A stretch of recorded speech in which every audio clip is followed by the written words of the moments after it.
اور ایران میں جنگ بندی اب برائے نام رہ گئی ہے اور ایک مرتبہ پھر سے حملوں کا سلسلہ شروع ہو چکا ہے۔ امریکی فوج نے ایرانی جزیروں اور تنصیبات پر میزائل داغ دیے ہیں، جس کے بعد مشرق وسطیٰ میں امریکی مفادات کی شامت آ گئی ہے۔ ایران نے بحرین، کویت، عراق پر میزائل اور ڈرون داغ دیے۔ ایران نے اعلان کیا ہے کہ اب آبنائے ہرمز سے گزرنے والے کسی بھی جہاز کو نشانہ بنایا جائے گا۔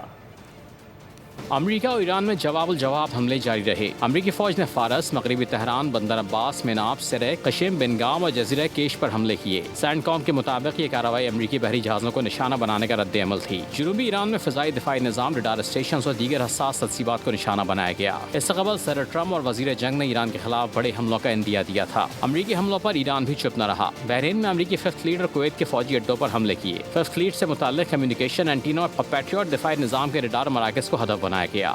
پاسداران انقلاب نے کہا کہ دو مختلف آپریشنل لہروں کے دوران امریکی فوج سے متعلق 18 اہداف کو نشانہ بنایا گیا۔ یہ کارروائیاں امریکی حملوں کے جواب میں کی گئیں۔ امریکی حکام کی جانب سے ایرانی حملے میں نقصان کی تصدیق یا تردید سامنے نہیں آئی۔ امریکی جارحیت کے جواب میں ایران نے آبنائے ہرمز بند کر دی۔ ایرانی فوجی کمانڈ کے مطابق آبنائے ہرمز سے آئل ٹینکرز اور تجارتی بحری جہازوں کی آمد و رفت معطل کر دی گئی ہے۔ حکام نے سخت موقف اختیار کرتے ہوئے کہا کہ جو بھی بحری جہاز اس راستے سے گزرنے کی کوشش کرے گا اسے نشانہ بنایا جا سکتا ہے۔ سبسکرائب کریں اور بیل دبائیں تاکہ کوئی خبر رہ نہ جائے۔